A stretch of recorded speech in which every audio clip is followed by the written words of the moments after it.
Bismillahirrahmanirrahim. Alhamdulillah, kita lanjutkan pembahasan kita tentang kitab yang membela nasab para Sa'adah Ba'alawi. Kali ini kita masuk ke bagian yang sangat penting, yaitu Al-Mabhathul Awal, pembahasan pertama. Nah, di sini penulis kitab mulai masuk ke inti persoalan. Beliau mulai membantah satu persatu klaim yang diajukan oleh penulis risalah, yaitu Imaduddin Utsman yang meragukan nasab Ba'alawi. Jadi kita akan lihat bagaimana metode ilmiah yang digunakan dalam pembelaan ini. Siap ya? Kita mulai pelan-pelan. Penulis kitab membuka pembahasan pertama ini dengan menyebutkan klaim lawan debatnya. Beliau berkata, "Iddaha sahibur risalati anna Syarifa Ahmad bin Isa an-Naqiba lam yuhajir ila biladi Hadramauta." Artinya, penulis risalah itu mengklaim bahwa Asy Syarif Ahmad bin Isa an-Naqib tidak pernah berhijrah ke negeri Hadramaut. Nah, perhatikan ya, ini klaim yang sangat fundamental. Kenapa? Karena seluruh bangunan nasab Ba'alawi itu berdiri di atas satu pondasi utama, yaitu bahwa kakek besar mereka, Ahmad bin Isa, yang dikenal dengan gelar Al-Muhajir, itu benar-benar pindah dari Irak ke Hadramaut. Kalau pondasi ini digoyang, ya semuanya ikut goyang. Makanya si penulis risalah menyerang titik ini dulu. Kata idda'a di sini artinya mengklaim atau menuduh. Dan dalam bahasa Arab, kata ini punya konotasi bahwa klaim tersebut belum tentu benar. Jadi dari awal, penulis kitab kita sudah memberi sinyal bahwa beliau tidak setuju dengan klaim tersebut. Lalu perhatikan gelaran naqibu. Kata naqibun ini artinya adalah pemimpin atau kepala suatu kelompok. Dalam konteks keluarga Ahlul Bait, naqibul Ashrafi itu adalah orang yang bertanggung jawab mengurus urusan para keturunan Nabi, termasuk urusan nasab, wakaf, dan semacamnya. Jadi Ahmad bin Isa ini bukan sembarang orang. Beliau pernah menjabat sebagai naqibun di Basrah, Irak. Lalu apa alasan si penulis risalah menolak? Penulis kitab menjelaskan, "Haitsu innahu bihasabi za'mihi lam tarid isyaratun tarikhiyatun tadhkuru intiqalahu ila Hadramaut." Karena menurut dugaannya, tidak ada isyarat atau catatan sejarah yang menyebutkan kepindahannya ke Hadramaut. Perhatikan ya, penulis kitab menggunakan kata za'mihi. Kata zamun dalam bahasa Arab itu bisa berarti klaim atau dugaan, dan seringkali digunakan untuk klaim yang dianggap lemah atau tidak berdasar. Berbeda dengan kata qaulun yang lebih netral. Jadi pemilihan kata ini bukan kebetulan. Penulis kitab sedang menunjukkan bahwa klaim lawan debatnya itu lemah. Nah, klaim si penulis risalah ini pada dasarnya adalah argumen dari ketiadaan, atau dalam bahasa logika disebut argumen from silence. Dia bilang, saya tidak menemukan catatan sejarah, maka berarti peristiwa itu tidak terjadi. Coba bayangkan, ini seperti seseorang yang bilang, saya tidak pernah melihat gunung di balik awan, maka gunung itu tidak ada. Padahal yang benar adalah awalnya dia yang tidak mencari dengan benar, atau memang sumbernya tidak sampai kepadanya.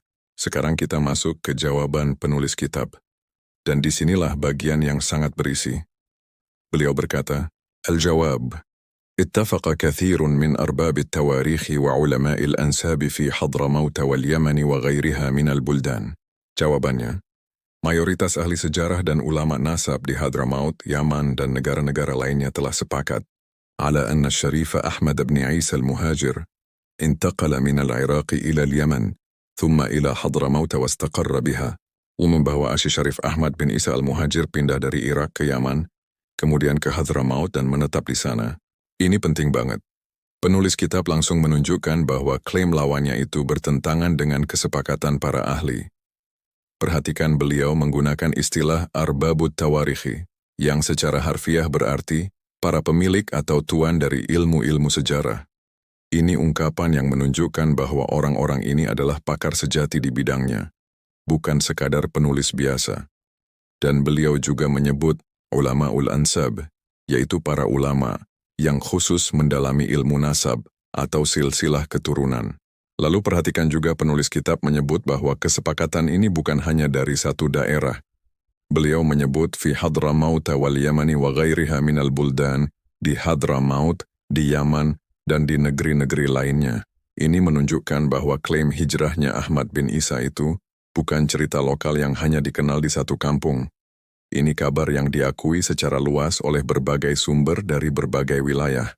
Kemudian penulis kitab menguatkan lagi dengan ungkapan yang sangat kuat.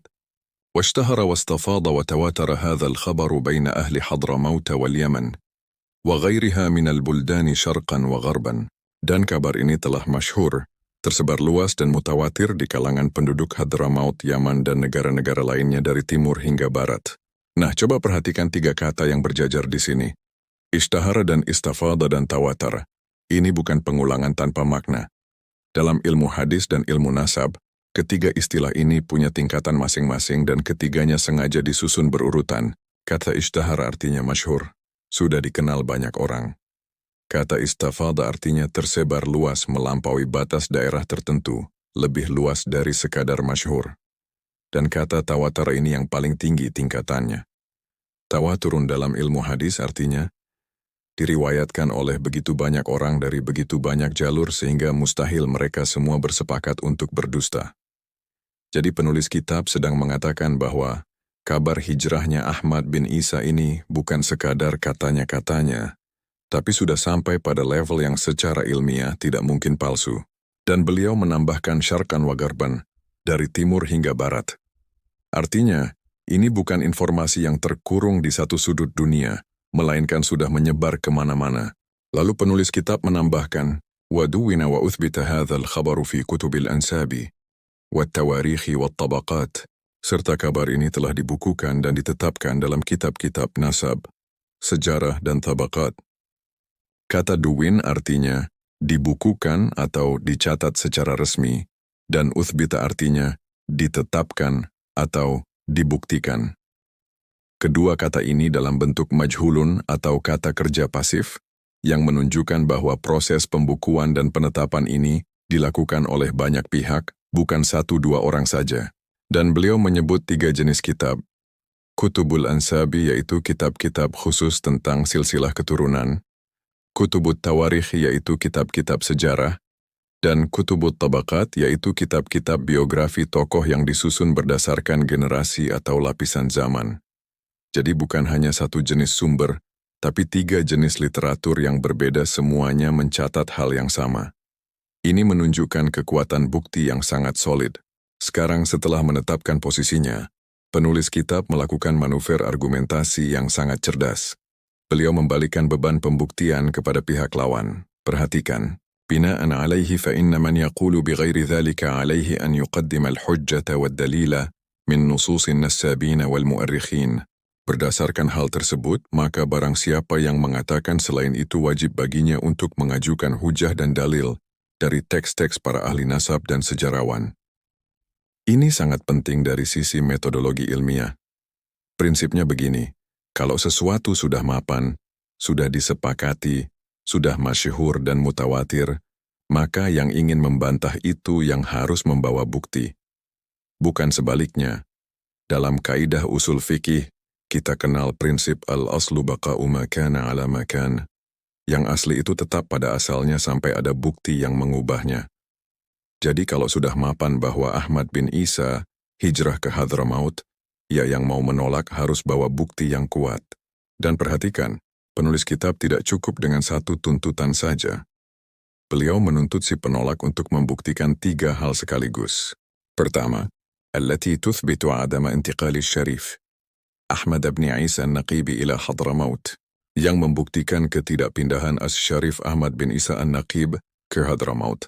Kedua, wa tuthbitu annahu baqiya wa tuwuffiya fil Iraq أو انتقل إلى بلد آخر, dan membuktikan bahwa beliau tetap tinggal dan wafat di Irak atau pindah ke negara lain. Dan ketiga, وتثبت أن له قبرا غير قبره المشهور الذي بحضرموت, serta membuktikan bahwa beliau memiliki kuburan selain kuburannya yang masyhur di Hadramaut. Nah, poin yang ketiga ini sangat menarik. Penulis kitab di sini menyebutkan fakta yang sangat konkret, yaitu bahwa kuburan Ahmad bin Isa itu ada di Hadramaut, dan kuburan ini masyhur, dikenal banyak orang, sudah ada dari dulu. Coba bayangkan, kalau memang Ahmad bin Isa tidak pernah ke Hadramaut, lalu kuburan siapa itu yang ada di sana? Siapa yang menguburnya? Kenapa dari dulu tidak ada yang protes dan bilang itu kuburan palsu? Ini bukti fisik yang sangat kuat. Sekarang penulis kitab masuk ke bagian inti dari pembuktiannya. Beliau berkata, وفي هذا المبحث سوف أقوم بإثبات خبر هجرة الشريف أحمد بن عيسى المهاجر إلى حضرموت. Dan pada pembahasan ini, saya akan membuktikan kabar hijrahnya Asy-Syarif Ahmad bin Isa al-Muhajir ke Hadramaut. وكذلك شهادة النسابين والمؤرخين الثقات بنسبهم الشريف المتصل به. Dan juga memaparkan kesaksian para ahli nasab dan sejarawan yang terpercaya mengenai nasab mulia mereka yang bersambung kepada beliau. Jadi beliau mau membuktikan dua hal. Pertama, bahwa hijrah itu benar-benar terjadi. Kedua, bahwa nasab Ba'alawi itu benar-benar tersambung kepada Ahmad bin Isa. Lalu penulis kitab mulai masuk ke bukti pertama. Beliau berkata, Awalan, سوف أقدم ذكر أهم الحجج التي تثبت انتساب السادة الأشراف آل بعلوي لجدهم الشريف أحمد بن عيسى النقيب الشهير بلقب المهاجر بحضرموت. Pertama, saya akan menyajikan dalil-dalil terpenting yang membuktikan ketersambungan nasab para Sayyid Ashraf keluarga Ba'alawi kepada kakek mereka, Asy-Syarif Ahmad bin Isa An-Naqib, yang masyhur dengan gelar Al-Muhajir di Hadramaut. Perhatikan gelar Al-Muhajiru ini. Kata muhajirun artinya orang yang berhijrah.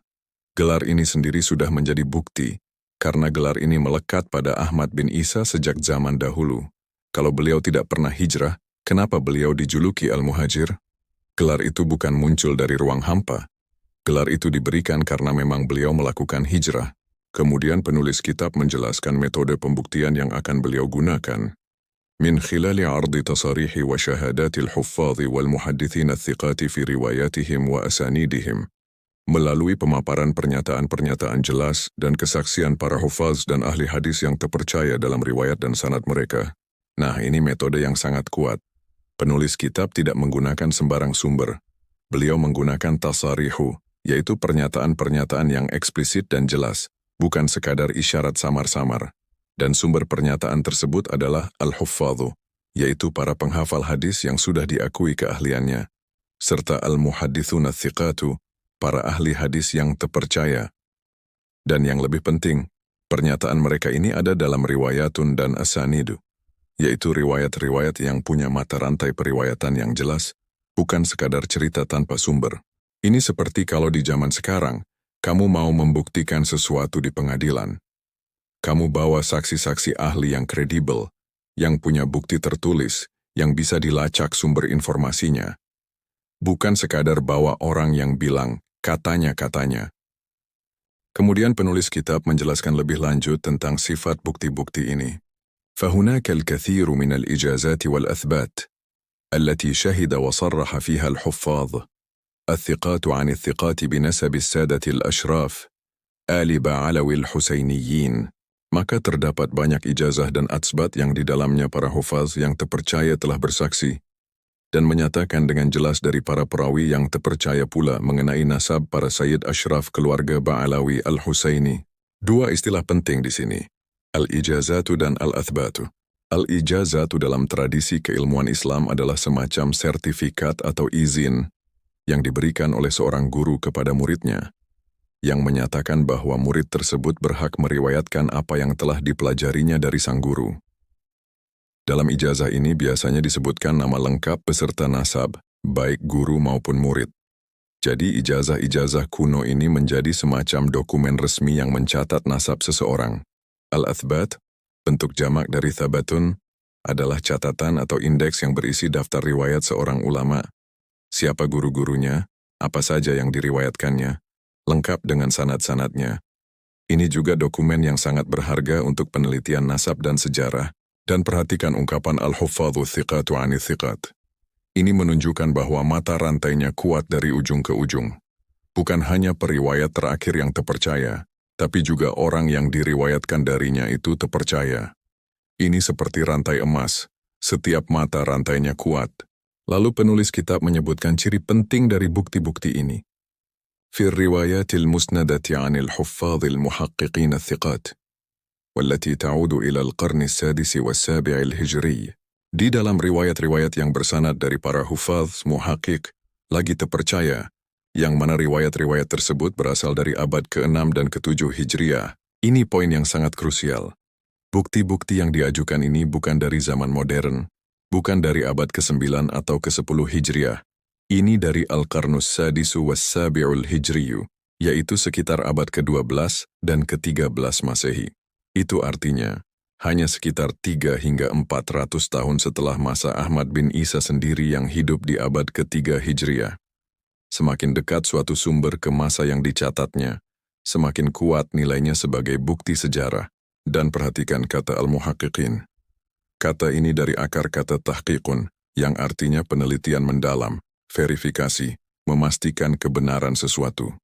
Jadi ulama-ulama ini bukan sekadar mencatat apa yang mereka dengar, tapi mereka melakukan verifikasi dan penelitian. Penulis kitab kemudian merangkum kekuatan bukti-buktinya. وَالَّتِي تُثْبِتُ صِحَّةَ انتساب السادة الأشراف آل بعلوي بالشهرة والاستفاضة والتواتر الصحيح إلى جدهم الشريف أحمد بن عيسى المهاجر المنتقل من العراق إلى حضرموت, yang membuktikan kesahihan nasab para Sayyid Ashraf keluarga Ba'alawi berdasarkan kemasyhuran, ketersebaran yang luas, dan kemutawatiran yang sahih kepada kakek mereka Asy-Syarif Ahmad bin Isa al-Muhajir yang berpindah dari Irak ke Hadramaut. Sekali lagi muncul 3 istilah kunci, Asy-Syuhratu, Al-Istifadatu, dan Al-Tawaturus Sahihu. Dan kali ini beliau menambahkan kata As-Sahihu setelah Al-Tawaturu, yang berarti mutawatir yang sahih.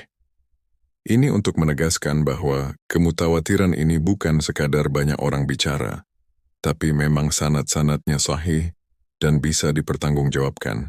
Kemudian penulis kitab menjelaskan jalur pembuktiannya, an tariqir riwayatil musnada, allati yarwiha al-huffadhu thiqatu, melalui jalur riwayat-riwayat bersanad yang diriwayatkan oleh para hufaz yang terpercaya. وهذه الحجج تثبت أو تعضد خبر انتقال جدهم من العراق إلى حضرموت لأنه مشتهر في التواريخ الحضرمية واليمنية. Dan dalil-dalil ini menetapkan atau menguatkan kabar kepindahan kakek mereka dari Irak ke Hadramaut, karena hal tersebut sangat masyhur dalam kitab-kitab sejarah Hadramaut dan Yaman. Perhatikan kata tuthbitu au ta'dudu.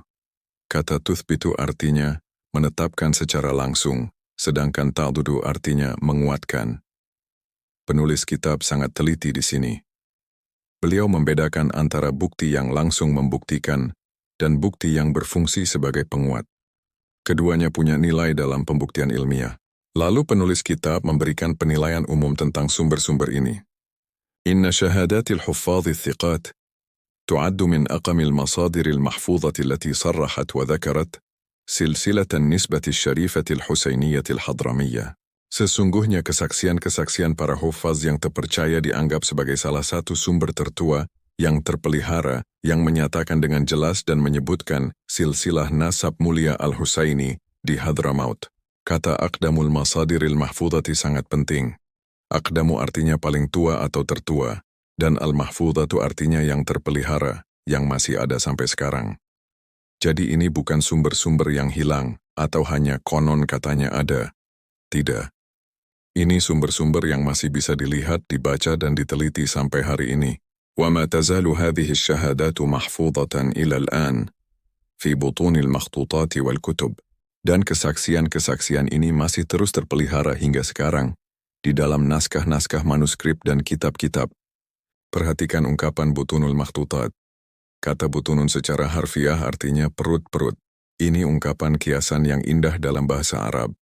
Seperti orang menyimpan sesuatu yang berharga di dalam perutnya. Isi manuskrip itu tersimpan di dalam lembaran-lembarannya.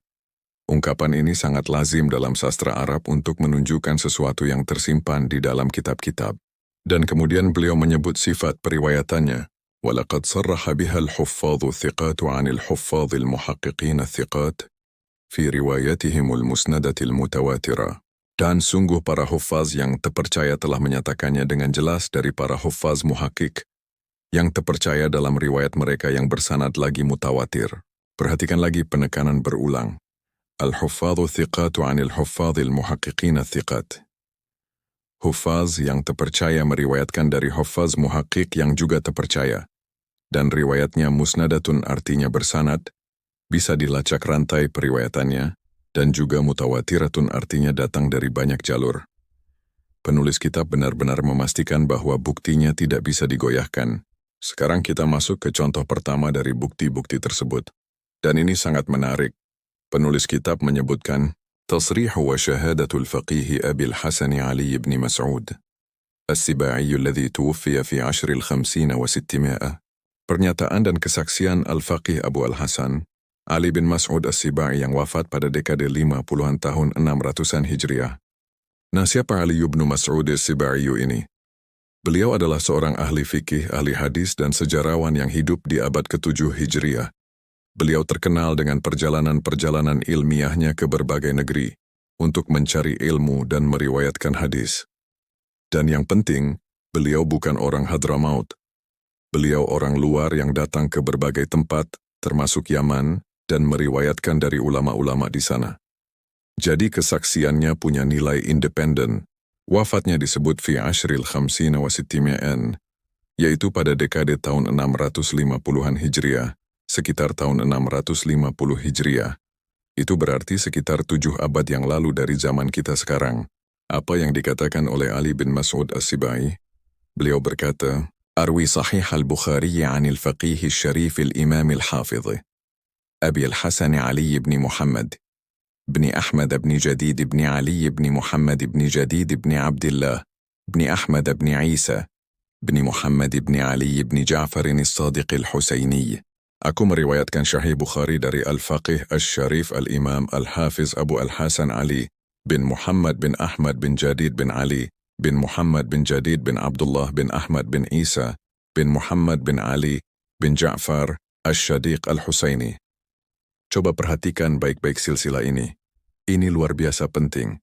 Kita punya seorang ulama dari abad ke-7 Hijriah yang secara eksplisit dalam catatan sanad periwayatan Sahih Bukhari menyebutkan nama gurunya lengkap dengan silsilah nasabnya. Dan silsilah nasab gurunya ini menyambung langsung kepada Abdullah bin Ahmad bin Isa. Siapa Ahmad bin Isa di sini? Ya, beliau adalah Ahmad bin Isa al-Muhajir yang sedang kita bicarakan. Dan perhatikan, silsilahnya berlanjut ke atas. Ahmad bin Isa bin Muhammad bin Ali bin Ja'far as-Sadiq al-Husaini. Ini jelas sekali menyambung ke Imam Ja'far Ash-Shadiq, terus ke atas melalui garis keturunan Husainiyah. Dan perhatikan kata Al-Husaini di akhir ini nisbah kepada Imam Husain bin Ali bin Abi Thalib, cucu Rasulullah Shallallahu Alaihi Wasallam. Nah, dan perhatikan juga lakab-lakab yang diberikan kepada guru beliau. Al-Faqihu Al-Syarifu Al-Imamu Al-Hafidh. 4 gelar sekaligus. Al-Faqihu artinya ahli fikih. Al-Syarifu artinya keturunan Nabi yang mulia. Al-Imamu artinya pemimpin dalam ilmu. Dan Al-Hafidhu artinya penghafal hadis tingkat tinggi. Guru ini bukan orang biasa. Yang juga menarik adalah nama Jadidun yang muncul 2 kali dalam silsilah. Ahmad bin Jadid bin Ali bin Muhammad bin Jadid. Nama Jadidun ini adalah nama khas dalam keluarga ini. Dan kemunculannya 2 kali dalam satu silsilah menunjukkan tradisi penamaan dalam keluarga tersebut yang bisa dilacak. Qira'atan alaihi fi sanati 66 wa 600. Melalui pembacaan di hadapannya pada tahun 606 Hijriah. Kata qira'atan alaihi ini adalah istilah teknis dalam ilmu periwayatan hadis. Artinya si murid membacakan kitab di hadapan sang guru, dan sang guru mendengarkan dan membenarkan. Ini salah satu metode periwayatan yang paling kuat dalam tradisi hadis. Dan ini terjadi pada tahun 606 Hijriah, yaitu tahun 1209 Masehi. Itu sudah lebih dari 800 tahun yang lalu. Penulis kitab kemudian menjelaskan dari mana informasi ini dinukil. وَنَقَلَتْ عَنِ الْحَافِظِ عَلِيِّ بْنِ مَسْعُودٍ السِّبَاعِيِّ هذه الإجازة وسلسلة النسب الشريف كتب الأسانيد والأثبات والتواريخ والطبقات. Kitab-kitab sanad, atsbat, sejarah dan tabaqat telah menukil dari Al-Hafiz Ali bin Mas'ud As-Sibai perihal ijazah dan silsilah nasab mulia ini. Jadi bukan satu buku saja yang menukil. Ada 4 jenis literatur yang berbeda semuanya menukil dari Ali bin Mas'ud As-Sibai. Ini menunjukkan bahwa beliau adalah sumber yang sangat diandalkan dan diakui oleh banyak pihak. Sumbernya ada 3. Naqlan min ijazatihi li ghairih. Berupa nukilan dari ijazah-ijazahnya yang diberikan kepada orang lain. Jadi ketika beliau memberikan ijazah kepada murid-muridnya, di dalamnya tercantum silsilah nasab yang menyebutkan gurunya yang Husaini itu, atau nukilan dari sahabat riwayat-riwayatnya, yaitu dari catatan indeks yang berisi daftar semua riwayat beliau beserta sanad-sanadnya, atau min tarikhihil musamma, Rihlati Ali ibn Mas'udin as-Sibai, atau dari kitab sejarahnya yang berjudul Rihlah Ali bin Mas'ud as-Sibai. Nah, kitab Ar-Rihlatu ini menarik sekali. Kata Rihlatun artinya perjalanan. Ini adalah catatan perjalanan ilmiah beliau. Alladhi dhakara fihi rihlatihi ila al-buldan, li'akhdhi al-fiqhi wal-hadithi min al-fuqaha'i wal-huffadh. Wa dhakara fi hadha al-kitab asanida marwiyatihi anhum. Yang di dalamnya ia menceritakan perjalanan-perjalanannya ke berbagai negeri untuk menimba ilmu fikih dan hadis dari para ahli fikih dan huffaz. Dan di dalam kitab ini ia juga menyebutkan sanad-sanad riwayatnya dari mereka. Jadi kitab ini semacam jurnal akademik perjalanan, di mana beliau mencatat siapa saja yang beliau temui, apa yang beliau pelajari, dan melalui jalur sanad apa. Dan di dalam catatan-catatan inilah tercantum silsilah nasab keluarga Ba'alawi yang menyambung ke Ahmad bin Isa. Sekarang kita lihat catatan kaki yang menyebutkan sumber-sumber rujukan untuk klaim ini. Dan ini penting karena menunjukkan ketelitian penulis kitab dalam mendokumentasikan setiap pernyataannya. Sumber pertama yang disebutkan adalah Al-Allamatu Syarifu Ibrahim ibn al-Qasim ibn al-Imam al-Mu'ayyid billah, Tabaqatuz Zaidiyah. Ini adalah kitab Tabaqatuz Zaidiyah karya Ibrahim bin al-Qasim bin al-Imam al-Mu'ayyid billah. Ini kitab yang diterbitkan oleh Muassasatul Imami Zaid bin Ali al-Thaqafiyah. Pada cetakan pertama tahun 2001 Masehi, halaman 1321 dan 1538. Perhatikan, ini kitab dari tradisi Zaidiyah, bukan dari tradisi Ba'alawi sendiri. Jadi ini kesaksian dari pihak luar yang independen. Sumber kedua, Makhtutatu Thabati Abdullah bin Ali al-Ghalibi. Ini manuskrip catatan sanad milik Abdullah bin Ali al-Ghalibi. Sumber ketiga, Makhtutatu Musalsalati Ulama'iz Zaidiyah. Manuskrip tentang hadis-hadis musalsalat yang diriwayatkan ulama-ulama Zaidiyah. Kitab ini diwakafkan oleh Sayyidul Allamatu Syarifu Ahmad bin Ali al-Syamiyu al-Hasaniyu dan ditulis pada tahun 1059 Hijriah, disimpan di Muassasatul Imami Zaid, halaman 164, 158, dan 159. Sekali lagi, sumber dari tradisi Zaidiyah. Sumber keempat, Makhtutatu Thabatil Mutawakkili ala Allahi Syarafiddin Yahya. Manuskrip catatan sanad milik Al-Mutawakkil ala Allah Syaraf ad-Din Yahya yang disimpan di Maktabatu Berlin, Perpustakaan Berlin di Jerman, dan selesai disalin pada tahun 950 Hijriah. Coba bayangkan, manuskrip ini tersimpan di perpustakaan Eropa. Ini bukan sesuatu yang bisa dipalsukan atau dimanipulasi. Manuskrip ini sudah ada di sana sejak ratusan tahun yang lalu. Bisa diverifikasi oleh siapa saja yang mau datang dan memeriksanya. Dan di dalam manuskrip ini disebutkan alladzi dzakara fihi Syarifa ibn Jadid al-Husainiyya wa silsilata nasabihi Syarifa, wa kadzalika al-ijazat al-marwiyah anhu fi akthar min mawdi'in fil makhtuta. Yang di dalamnya ia menyebutkan Asy Syarif ibnu Jadid al-Husaini beserta silsilah nasab mulianya, dan juga ijazah-ijazah yang diriwayatkan darinya di lebih dari satu tempat dalam manuskrip tersebut. Jadi bukan hanya sekali disebut, tapi aktsara min mawdi'in, di lebih dari satu tempat. Ini menunjukkan bahwa tokoh ini, Ibnu Jadid al-Husaini, benar-benar sosok yang dikenal dan punya peran penting dalam mata rantai periwayatan. Sumber kelima, Al-Mu'arrikhun Nasabatul Allamatul Husain bin Abdurrahman al-Ahdalu, yang wafat tahun 855 Hijriah. Dalam kitabnya Tuhfatuz Zamani fi Tarikh Sadatil Yaman, Al-Ahdal ini dikenal sebagai sejarawan dan ahli nasab terkemuka dari Yaman.